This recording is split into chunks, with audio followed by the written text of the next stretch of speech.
This was the drawing made by a 6-year-old boy in 2012. The picture was found in his room by his older sister Tracy, who sent this to me, who was 14 at the time, and she showed it to her parents.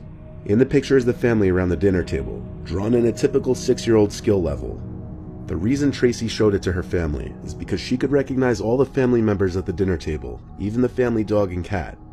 Who she couldn't recognize was the man sitting on the floor kind of behind the table. Tracy said in her emails to me that when she was asking her little brother who that man was, he kept shrugging his shoulders and saying he's not allowed to tell. The man was drawn to be dressed in all black and has reddish-brown curly hair, as you can see. Because of her little brother's refusal to explain who that fifth person in the picture was, she showed it to her parents, explaining that he likely had an imaginary friend or was pretending to be seeing ghosts. After the parents confronted the child at dinner asking who the man in the picture was, the boy made a pouty face and shrugged his shoulders. He did this anytime they asked, with the most detailed answer from his mouth being, "I'm not allowed to tell." The parents, specifically the dad, weren't fazed by it, as really a 6-year-old could draw anything and create some kind of crazy story in their head behind it. Tracy would be responsible for watching her brother often when their parents weren't home, and one day when she was left in charge of watching him, she heard her brother talking to someone in his room. Upon getting to his room, she learned he was just playing with his toy car set on the floor, talking to most likely himself as he played. Tracy asked if he was talking to anyone. He looked at her and shrugged his shoulders again, pouting his face.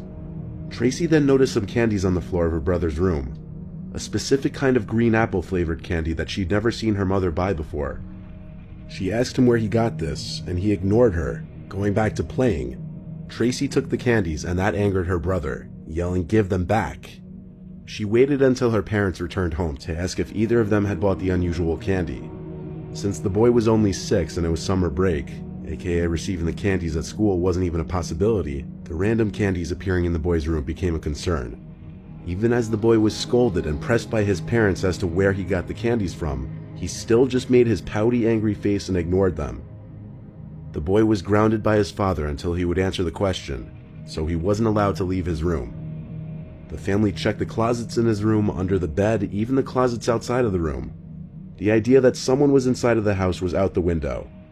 On that same night that he was grounded, Tracy sat close to her bedroom door instead of on her bed, so that she would easily hear if and when her brother in the next room would start talking.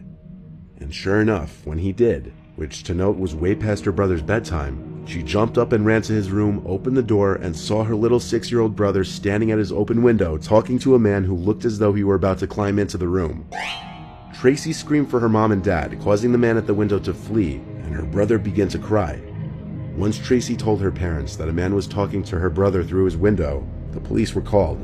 The boy still refused to talk at first, but with the police there, he eventually said that his friend told him not to tell anyone about him, or that he couldn't come and play anymore. When asked his friend's name and age, he said he didn't know. When asked what the two of them would do, the boy said he would come with snacks and candies for him and just play with toys. When asked how they met, he said they met in front of the house one day when the man stopped on his bike and gave him some candy. After offering to come back with more candies and snacks, Tracy's brother told him which bedroom window was his, and that's when this started.